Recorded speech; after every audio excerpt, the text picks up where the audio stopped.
Hey kid, don't ever let them get inside your head. They'll tell you what to do in life instead of everything you know that you could get. Part 1. You are going to hear a conversation which happened in a travel agency. First, you have some time to look at questions 1 to 5.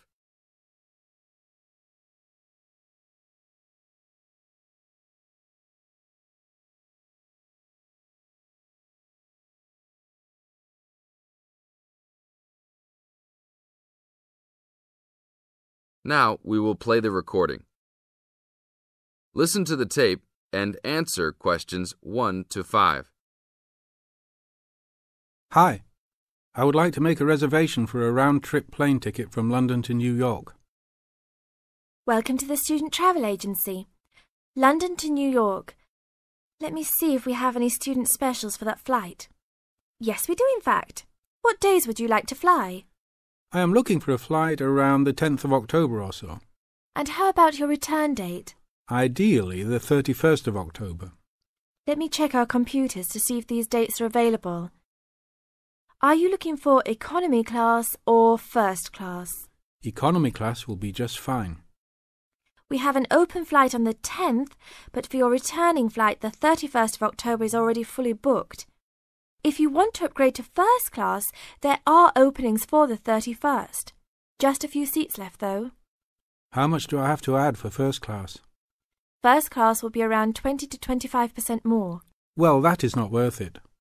I would rather just fly on another day. Do I have any other options? There are open seats back to London on the 1st of November. There are openings for first class that day too. No, I won't be able to do that because I have to work. Is there anything before the 31st? Maybe the 30th or 29th? Let me check. You can fly on the 29th, but not the 30th. The 29th is a little bit early. Is there any way I can be on a waiting list of some sort? Of course, but you should still confirm a return date just to be safe. OK. How about if I book a return date on the 29th and add my name to the waiting list for the 31st? Can I do that? Sure, I can do that for you. Do you also want to add your name on the waiting list for the 30th also? I would recommend this in the scenario that you do not get the flight for the 31st. That is a good idea. How much will the round trip cost? I will calculate your price for you. Your total will be £565, not including tax. Now look at questions 6 to 10.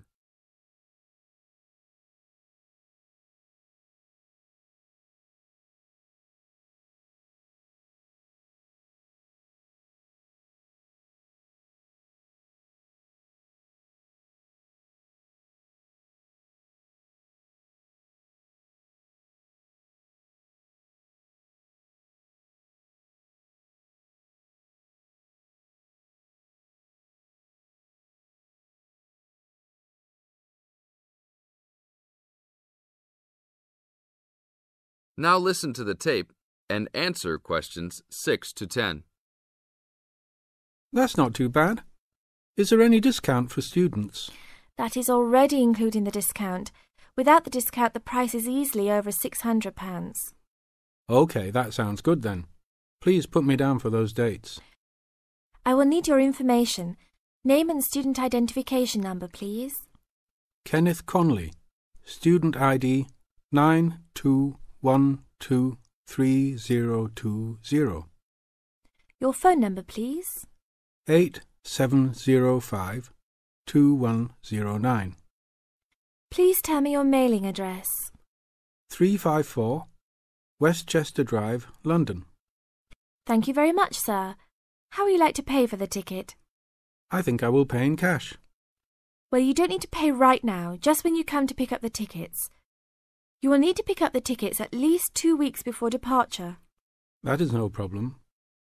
One quick question. What happens if for some reason I need to cancel my trip? The student discount tickets are unfortunately non-refundable.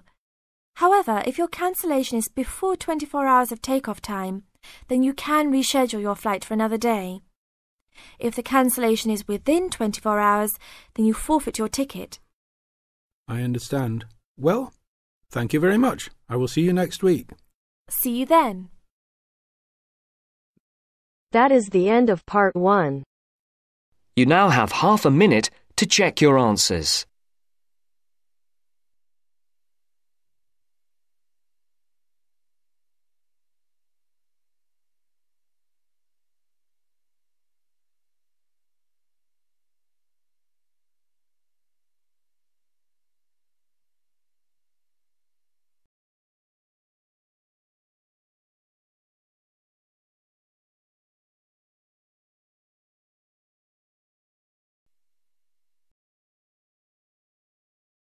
Now turns to part 2.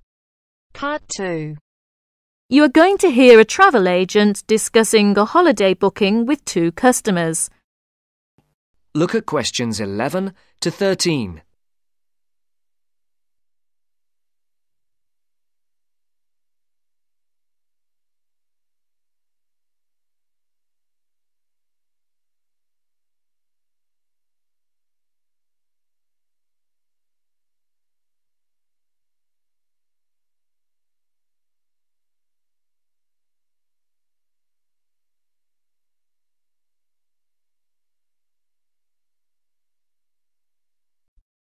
Good morning. Can I help you?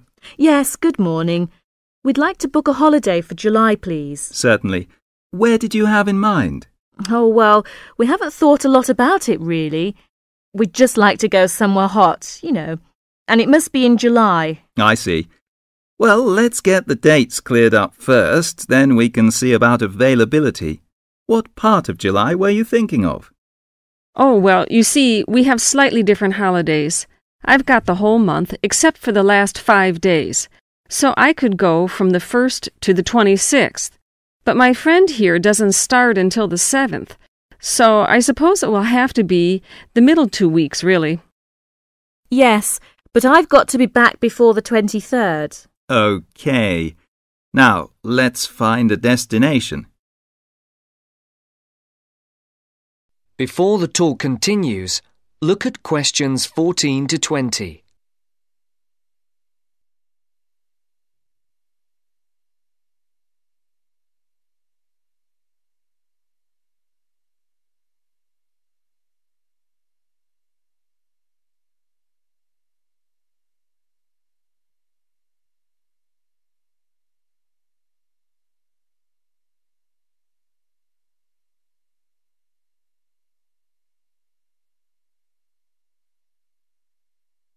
As you listen to the second part of the talk, answer the questions.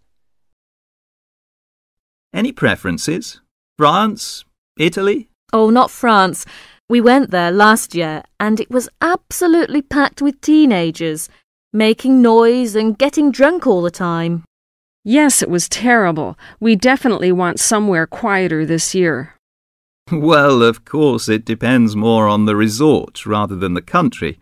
There are resorts in every country which cater for the family or the slightly older person. They're usually a shade more expensive, though, as you might expect. Oh, well, we don't mind paying a bit more if it means more peace and quiet, do we? Definitely not. It'll be well worth it. All right, let's have a look at what we've got on the computer. July. Was it 10 or 14 nights you wanted? Oh, the fortnight, please. Right. Well, let's start with Italy. We've got 14 nights, bed and breakfast in Sorrento for £345 from Manchester on the 14th. Or we've got... No, wait a minute. That's no good for me. We wouldn't get back till the 28th, and I've got to be back at work before that. Ah, yes. How about Sweden? 2 weeks, half board? How much would that be? That would be £540 from Manchester again. Well, 540...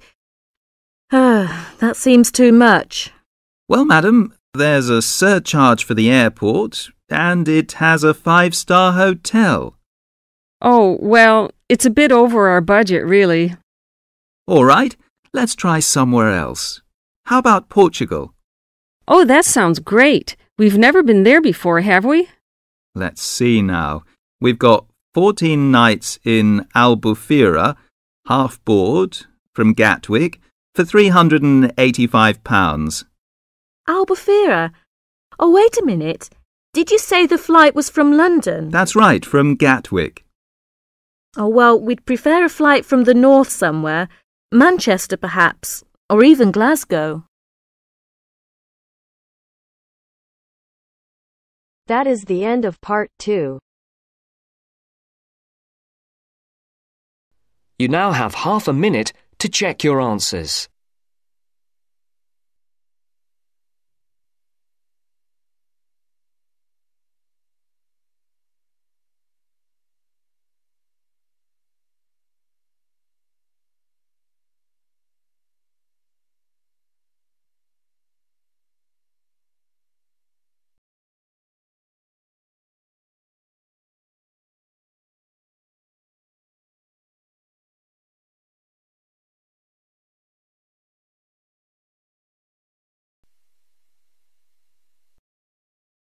Now turns to part 3. Part 3. You will hear a discussion between two students, Rosie and Mike, and a university tutor. In the first part of the discussion, they're talking about a survey they have conducted on local entertainment. First, look at questions 21 to 26.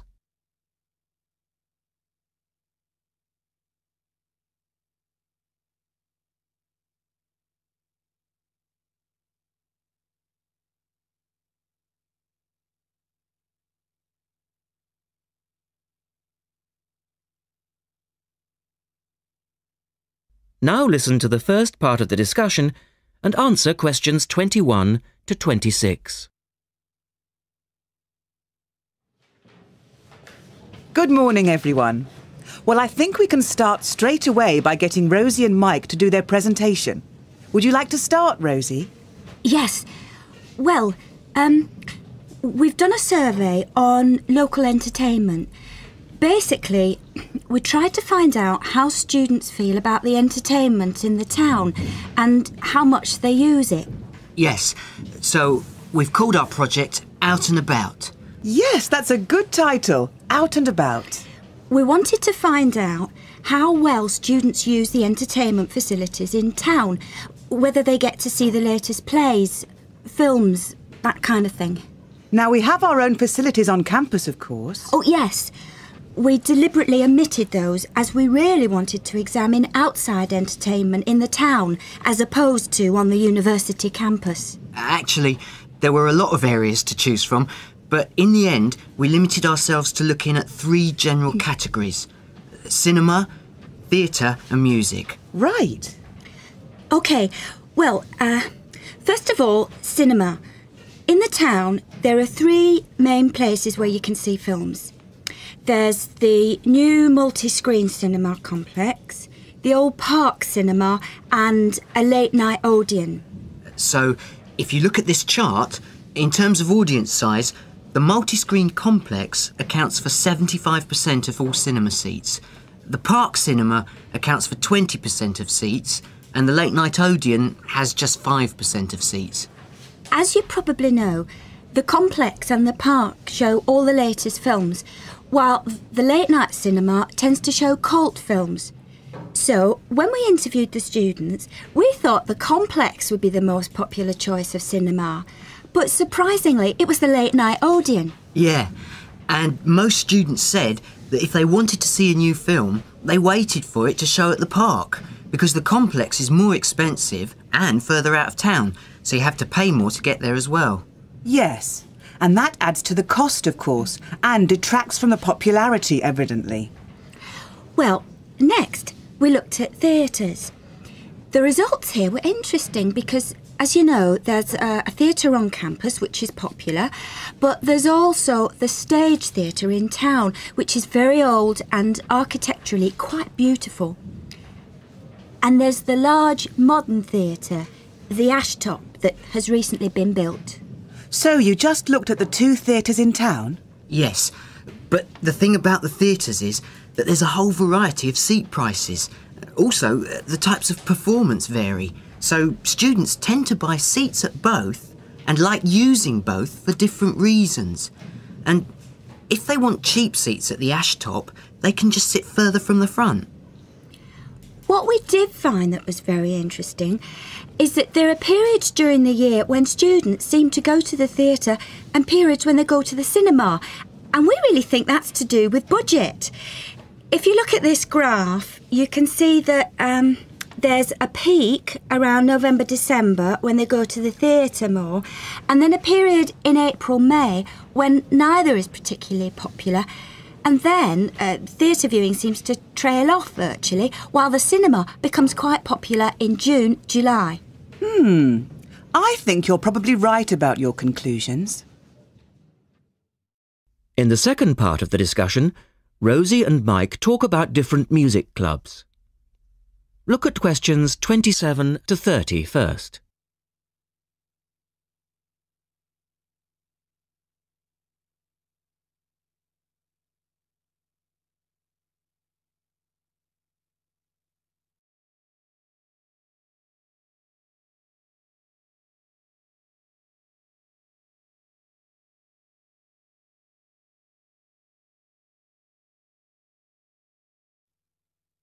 Listen carefully and answer questions 27 to 30.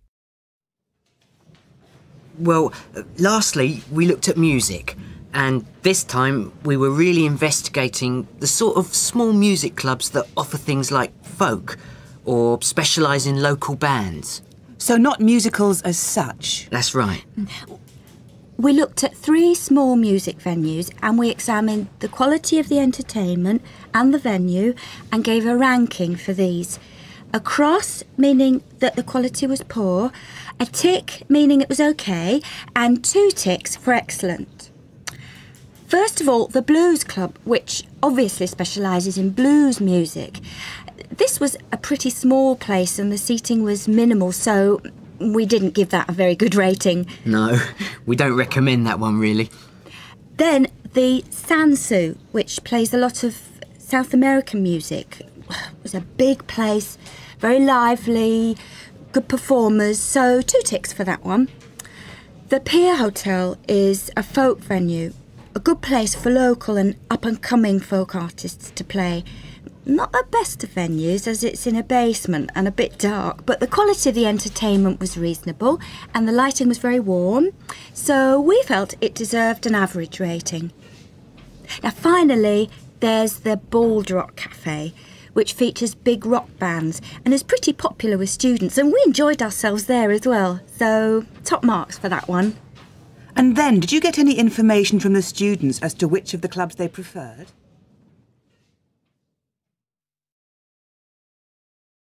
That is the end of part 3. You now have half a minute to check your answers.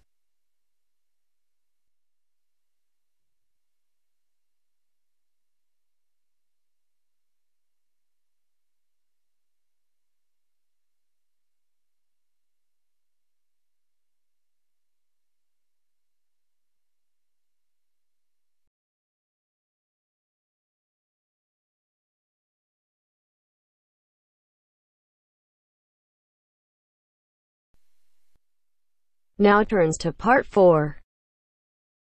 Part 4. I'd like to talk about the changes to our leisure time, and I'll start by talking about lifestyle changes over recent years for women. First, you have some time to look at questions 31 to 40.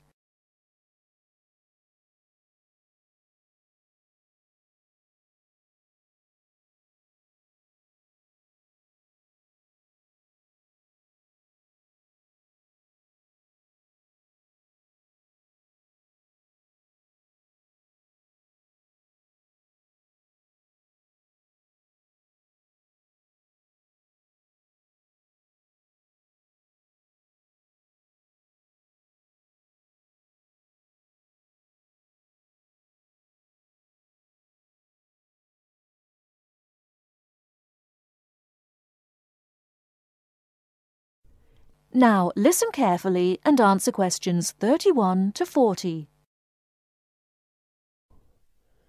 I'd like to talk about the changes to our leisure time, and I'll start by talking about lifestyle changes over recent years for women. As we all know, the wife and mother of the family has traditionally been responsible for organising and completing household tasks for the family. However, particularly over the last decade or so, we have seen a greater number of women continuing to work after marriage and returning to work after having children. This has significantly reduced the amount of time available for household chores. The result is that nowadays the majority of people own and regularly use products such as dishwashers or microwaves. The modern family often considers hours spent on cleaning and cooking as a waste of valuable time, and generally we are all interested in finding ways of reducing the number of hours we need to devote to such tasks. While washing machines have long been thought of as necessities by families, nowadays so too are microwaves and dishwashers. These goods can drastically reduce the amount of time we need to spend running our home and increase the amount of time available not only to go to work, but also to spend on leisure pursuits. As society develops and we become richer, we put more value on our leisure time and our possessions. The richer a society, the more demanding it becomes. People are no longer happy to work long hours for little return. Expensive holidays, expensive clothes and cars all become more important the more materialistic the society in which we live. Acquiring things and joining the race of acquisition means that modern society spends a lot of time and money purchasing unnecessary goods. Although expensive and persuasive marketing techniques are partly responsible, the demand for such goods often comes from young professionals, those with the money to endlessly upgrade things simply because a better model is made available. Our obsession with the newest and best products available, while good for the economy, can also have a negative impact on the environment. It is not appropriate to overproduce appliances and overuse electricity to keep these unnecessary appliances operating in our homes. We often forget about the damage we have done to and continue to do to the environment. Others opposed to the overuse of appliances and technology also argue that from a social point of view, over-reliance on gadgets means that people are losing the ability to be creative. Traditionally, it was considered an enviable skill to prepare meals night after night for our families. Nowadays, women are more likely to gain approval from others for their success in their careers than their ability in the kitchen. Along with microwaves have come ready-cooked meals, pre-washed vegetables, and our reliance on takeaway food when we are too busy to cook it ourselves. While there are obvious advantages and disadvantages to our increasingly active buying behaviour and changing wants and desires, it is likely that our desire to purchase labour-saving items will continue. So it is therefore inevitable that production of such goods will increase. We can only hope to educate ourselves and our children to buy goods we need, not just goods that are available, and we must also consider their environmental impact. In short, moderation is the most important word for the future. I thank you very much for coming today and listening. That is the end of part 4.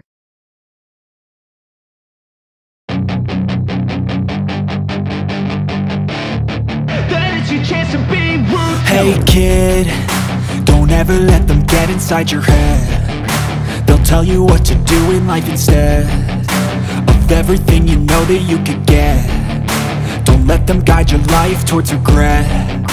I'll fight for what I love with every breath. My past is filled with things I won't forget. I use them all to push me to my best. So treat the worst of times just like a test. If only I could go back in time, I'd tell myself that everything will end up alright. Just push yourself, test yourself, figure out what you like, and find your limits, don't be rigid, always work towards a prime. Surround yourself with open minds, people can change your life. A few friends with intent can help you feel alive. Find a passion, take some action, and with a little time, just be patient, make a statement, try to enjoy your life. They'll try to kick you while you're down, they wanna rise up while you drown. fill your head with doubt. They're silently scared that you'll figure it out. I'll make it look like I'm losing, won't bother hiding my bruises. And when they finally think you're wounded, then it's your chance to be ruthless.